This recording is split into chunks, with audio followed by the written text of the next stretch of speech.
are we from terrorist attacks? And joining us live this morning via Skype and taking time out of the remembrances in Washington, D.C. is Michigan Congressman Mike Rogers, who chairs the very important House Intelligence Committee. Congressman Rogers, thanks for being with us. Guy and Karen, thanks for having me. We know this is the 12th anniversary of the original attacks, also the first anniversary of the attack on our consulate in Libya, in Benghazi. That is a reminder that Al-Qaida is still a threat, but do we have the intelligence assets to warn us when they regroup this way? Well, you know, that's a constant struggle. It's my job as chairman to try to advocate for the resources that they need, and we do that through our annual budget. And so tough times mean that we've tried to save money in the intelligence business as well, but my job is hopefully to make sure we've allocated those resources to do it. And here's the problem. Al-Qaida is not dead. It's not gone away.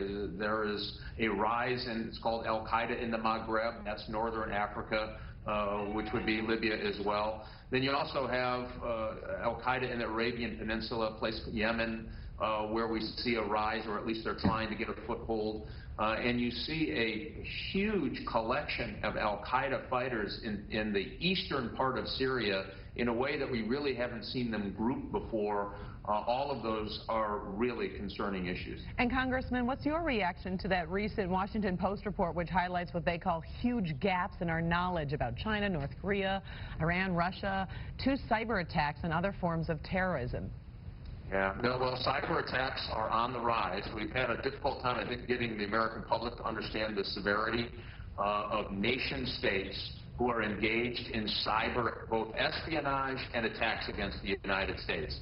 So no intelligence picture is perfect, none. So remember, you've got a 1,000-piece puzzle. The goal of the intelligence community is to give you as many pieces of that puzzle so you can draw a good conclusion of what that's a picture of as you can. Sometimes you'll get 990, sometimes you'll get 200. You have to make some assessments.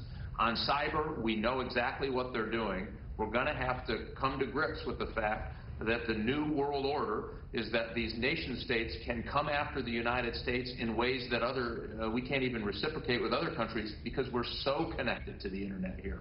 And so it's a huge challenge. We're not where we need to be, and that's what we're going to continue to work for in the future. You mentioned Syria, Congressman, and the rise of Al-Qaida there. Last night we heard the president speak. We know only 25% of Americans believe that Syria's problems are a threat to our security. Did he make the case effectively? And are we keeping up enough pressure on Syria that this diplomatic solution has a chance to work? Well, unfortunately, I don't think he made the case. I do believe, and again, I get to see it all, but there is a national security case. It is in our national security interests to make sure that rogue regimes like Syria don't continue to use its chemical weapons. And by the way, what that means, is there a way we can secure those chemical weapons because of all the other problems happening in Syria? It's not just the Syrian civil war. I hear that a lot. It's now a proxy war. Iran has, through their terrorist organization Hezbollah, active troops working in Syria.